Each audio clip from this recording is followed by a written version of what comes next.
1902, they had a 46-stall roundhouse. There's still a couple original parts of the roundhouse.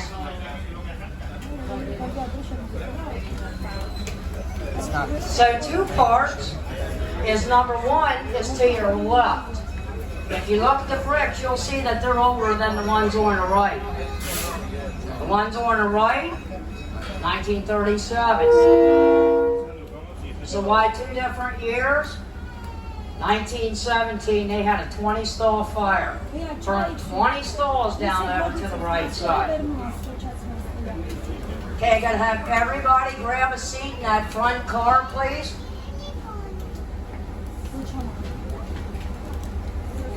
So the car that I'm riding on dates back to 1916.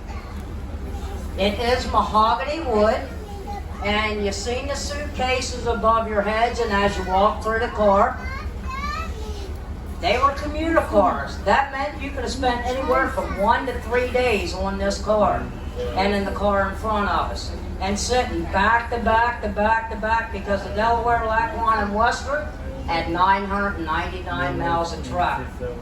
And not all was the car's cushy seats like we're riding on. Imagine riding on a wicker for 3 days. And you feel the heat. You see how high these ceilings are in both cars?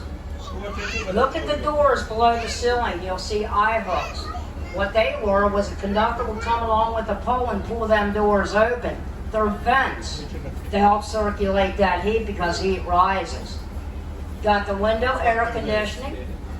Got the steam heat lines below the windows next to the floor. So what did they do in that roundhouse and shop? In the roundhouse, they did minor repair. They would pull them engines in, and that roundhouse was open 24/7, never shut down, because the biggest money maker in this area was anthracite coal.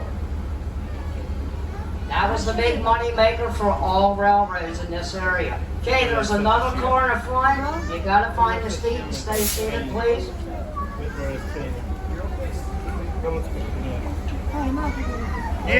So they made minor adjustments. They wiped things down. They lubricated it. They did about 2 hours worth of work to get them engines out.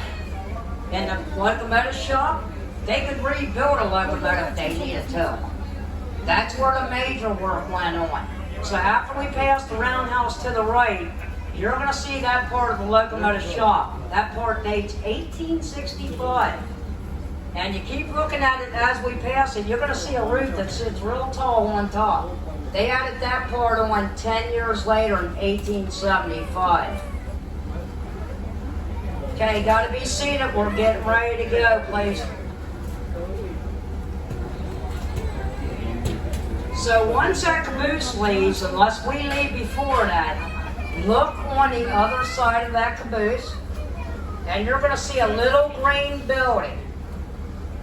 Behind that building is the oldest piece of equipment we got, and it's a rotary snow plow. And that dates back to the 1800s. It could generate enough steam to power the blade, but it could not generate enough steam to power the blade and the power itself. So a steam engine would be behind it pushing it. The blade and everything is still intact.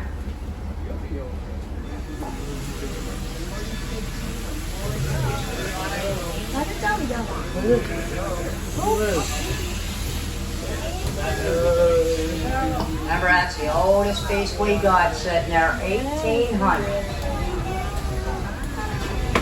There's the blade still intact. You see the chute above the blade. 1865 car of the shop.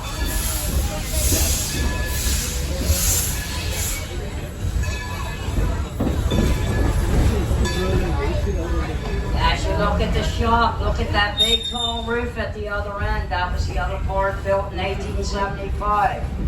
When they opened the other shop down in 1909, they closed this one up. Now you see these concrete rings coming up to your right side. What sat inside them tanks was very sad for steam engines. And they were diesel fuel tanks. So these are called retaining walls. We removed the tanks. So that meant if the diesel fuel leaked out of them tanks, it did not go beyond these walls. So now what we're going to do, we're backing up through the yard. The conductor of the trainman's getting a switch behind us. And if you look to the mall, we're going to end up between that freight train and the mall. Where the mall sits, they had an additional 5 tracks. They ran passenger and freight, and between the both, they ran about 100 trains a day. And that was just one of 5 railroads in this area. Yep.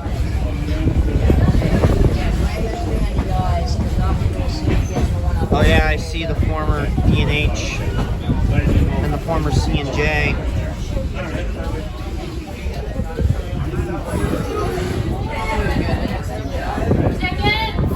So here's the train. There you go. Already?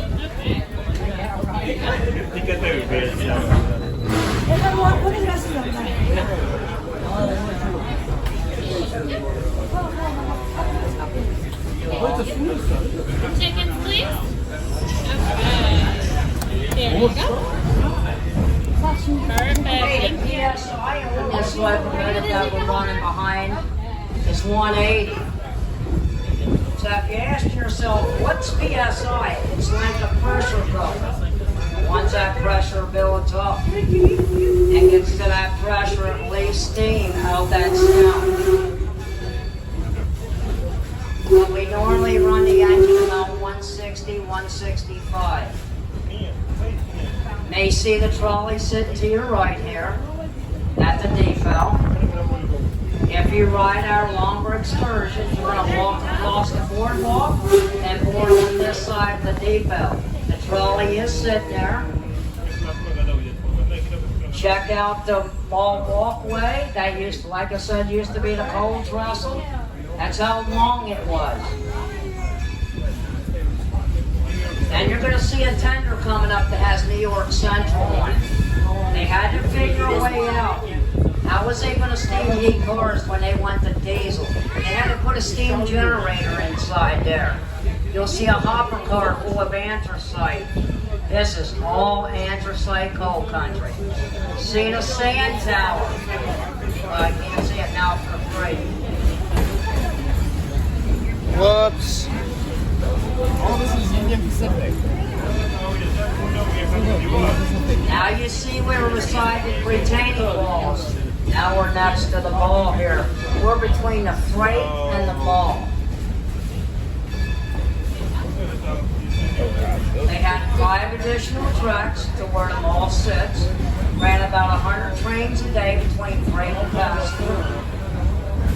After these freight cars to your right, keep looking to your right. You're going to see a big, huge building coming into view. It's one of the largest buildings in Scranton.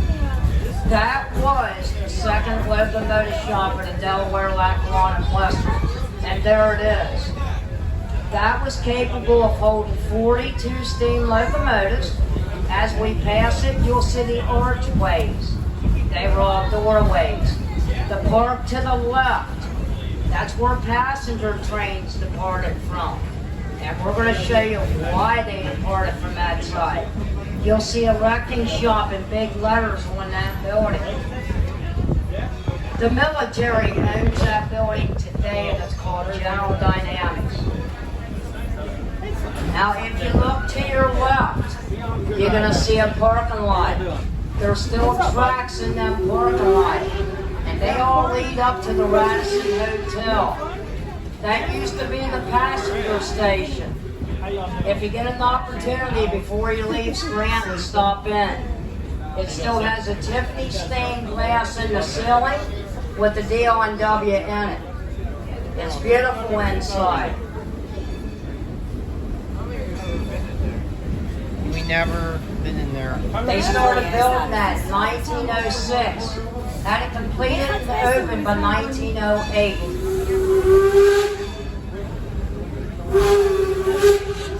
University of Now to Scranton. your left, you're going to notice painted big letters, the Electric City. Scranton had the first electrified trolley. You notice the University of Scranton's coming up. After the very first building here, you're going to see a building that was a mansion sitting back off the road beside it. And it sits right there. That was the Scranton's mansion. Right here. Oh, Right there. You'll see it coming back. Yeah, that's all University. I never even noticed that that thing was there. Yeah. Really, the Scrantons? Yeah. Have a read that story. It's an awesome story. All right. Okay? That's my homework. Yeah. Sheldon and his brother, read that story. Oh, okay. Very fascinating. Okay. Very fascinating story. Because that wasn't their real name. No. So we're going to stop here in just a couple minutes, and we're going to head back where we started. But if you ride our long excursions, we continue east. We got one more of our longest trip that we have coming up in October, and that is to the Delaware Water Gap. That is 113 to 115 miles round trip. We leave at 9 in the morning, and we don't come back until about 5 or 6 that evening. That goes all the way through the Poconos. Beautiful ride. So if you want to ride any of our long excursions, we recommend that you go to recreation.gov. Put in Steamtown. Our schedule will come up. It'll have all the trips, all the prices. You pick and choose what you want. Pre-order your ticket online, okay? Because you can get them back at the park, but we don't want nobody to be disappointed. If you come to the park, you may not get a ticket because we use 4 cars. And it does not take long for the fall foliage to sell out because they go all the way through the Poconos all up. What's that?